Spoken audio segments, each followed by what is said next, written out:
Imagínate que aprender no tiene que ser aburrido. Alguien te ofrece un juego desafiante, divertido, donde en lugar de sentarte a aprender en un salón de clases, vas a jugar y además vas a aprender. Suena increíble, ¿no? Así que lo tomas. Pero al final ni aprendes tanto y ni fue tan divertido. ¿Por qué la gamificación se siente tan como vacía? Como que parece que le falta algo. Y también es muy frustrante que es tan fácil obsesionarse con ganar puntos. Y a veces ni siquiera se logra el objetivo. Hola, soy Tamara Richter y esto es La Crisis de la Escuela, un canal en el que hablamos de educación. Hoy vamos a hablar de la gamificación. El concepto gamificación cobró relevancia a principios de la década de 2010, cuando los educadores intentaron aprovechar el poder motivacional de los juegos para mejorar los resultados en el aprendizaje. CAP 2012 argumentó que la gamificación aprovecha la motivación intrínseca al fomentar curiosidad en el desafío y la autonomía. La gamificación promete convertir el aprendizaje en algo atractivo, emocionante y divertido. Este término anglosajón que convierte el aprendizaje y el trabajo y básicamente cualquier actividad en un juego. Suena increíble, pero siempre que yo entro en un tipo de gamificación, ni es tan divertido ni logro mis objetivos. ¿Por qué será? Para entender esto, vamos a explorar sus raíces en inglés. En inglés existe una diferencia entre la palabra play y la palabra game, cuando en español usamos juego para los dos. Play es espontáneo, sin estructura y se hace por diversión, por el simple hecho del juego mismo. Como explica Stuart Brown, el juego es esencial para el desarrollo humano, porque fomenta la creatividad, las relaciones sociales y el aprendizaje a través de la exploración. Brown, 2009. Cuando Brown dice juego, se refiere a play. Digamos juego 1. Game, en cambio, implica reglas, metas y un objetivo claro, como el ajedrez o el fútbol. En español y en otros idiomas usamos la palabra juego para los dos conceptos. Entonces, cuando hablamos de gamificación, creemos que va a ser un juego que va a ser divertido y que nos vamos a entretener. Pero lo único que nos dan son reglas, estructura y objetivos. Y cuando pienso en eso, me recuerda más a un salón de clases con reglas, con estructuras, con exámenes y con calificaciones. Los premios y las medallas resuenan mucho las calificaciones.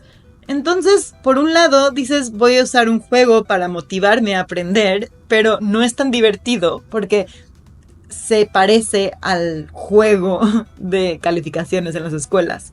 La gamificación no se trata de play, de la parte sin estructura, se trata de game, agregando reglas, puntos, premios, para hacernos sentir que estamos avanzando. Pero la pregunta es, ¿realmente aprendemos a través de estos puntos y premios? Para entender por qué este sistema de puntos nos atrapa tanto, tenemos que ver nuestro cerebro. Las experiencias gamificadas activan directamente nuestro sistema de dopamina, que es el centro de recompensas del cerebro. La dopamina se libera cada vez que logramos algo, completar un nivel de juego, desbloquear una insignia o mantener una racha. Esa descarga de dopamina nos motiva a seguir avanzando. Pero hay una trampa. Este sistema puede hacernos adictos a la recompensa en sí y no al aprendizaje real. Como explica Anna Lemke en su libro Dopamination, estas pequeñas descargas de dopamina pueden generar un ciclo en el que nos obsesionamos con los premios sin importar la experiencia que hay detrás. En educación, esto se traduce en obsesionarse con puntos, medallas y rachas sin que eso implique un aprendizaje real. Es el mismo problema que ocurre en el sistema escolar, cuando los estudiantes solo se enfocan en tener buenas calificaciones, sin importar el proceso o el aprendizaje real. Y este es justo el problema, estamos replicando el mismo sistema de las escuelas disfrazado de juego y de diversión. Por eso es que algo no se siente bien y además estamos engañando a nuestro cerebro. Les voy a contar mis experiencias con la gamificación. Primero, para correr. Cuando voy a correr, pongo mi reloj y mi reloj va contando cuántos pasos llevo, cuántos kilómetros, y después cuando llego a ciertos puntos o a ciertos objetivos, me sale una fiestita en el reloj con confeti y me hace sentir muy bien. Y sigo corriendo, pero además me siento bien por las endorfinas que produzco y al final digamos que es un éxito. Pero me he cachado que a veces salgo a correr y se me olvida el reloj o no tiene pila y en lugar de seguir corriendo porque finalmente estoy entrenando y voy a tener los beneficios, regreso a mi casa a ponerme el reloj y a seguir acumulando los puntos. Entonces de alguna forma me obsesiono también con hay que contar y quiero que me aparezca el confeti y que me diga felicidades. De hecho, la gamificación empezó como una estrategia de negocios y después la fueron adoptando en otros lugares. Otro ejemplo que he tenido con la gamificación es que yo aprendí a tocar batería con una app que me iba diciendo cuál plato tocar y yo iba con las canciones y así me fui aprendiendo algunas canciones, fui entendiendo los ritmos básicos, pero llegó un punto en el que ya necesito regresar para entender bien qué es la batería, cómo funciona y ver tal vez los primeros pasos, que me los salté al seguir la gamificación.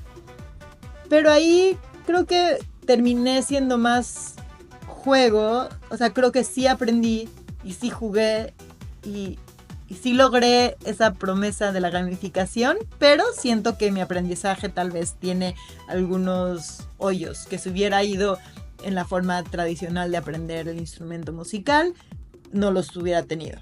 Pero puedo regresar y aprenderlos. Es otra forma de visualizar el aprendizaje. Pero hay que tener muchísimo cuidado con perdernos en ganar puntos y ganar medallas.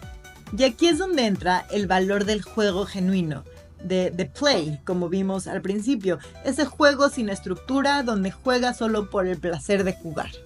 Como explica Peter Gay en Libre para Aprender. El aprendizaje más profundo ocurre cuando nos sentimos seguros para explorar, asumir riesgos y experimentar desafíos significativos, no cuando solo estamos persiguiendo puntos o medallas. El verdadero aprendizaje surge cuando nos dejamos llevar por la curiosidad, no cuando nos sentimos presionados por cumplir objetivos arbitrarios. La verdad es que la gamificación sí puede ser muy poderosa y esos objetivos arbitrarios pueden ayudarnos a tener un poco de motivación extrínseca para obtener la motivación intrínseca. Todo es cuestión de encontrar el equilibrio, pero está el peligro de obsesionarnos y de volvernos adictos en este sistema de recompensas. También cabe recalcar que muchos de estos programas que te prometen que vas a aprender y te vas a divertir son negocios y van a usar lo que ellos necesiten para que tú pases más tiempo en sus plataformas, sin importar si aprendes o te diviertes. Eso te lo dejan a ti. Y a mí lo que me gustaría ver es gamificación enfocada más en play que en game, donde podríamos traer ese proceso divertido de aprender sin tener las reglas y los objetivos y las medallas. Entiendo que un poco de puntos nos da a motivar, pero estaría interesante ver cómo podemos traer la otra parte del juego. La próxima vez que estés en una app como Duolingo, pregúntate si realmente estás aprendiendo o solo estás siguiendo para obtener más puntos y más premios. Trata de entender por dónde va tu proceso de aprendizaje.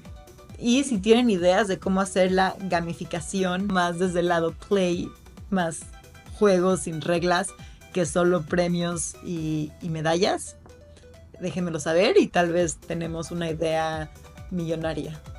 El verdadero crecimiento ocurre cuando valoramos el proceso y no solo las recompensas. Si les gustó este tema, no olviden suscribirse y nos vemos para la próxima.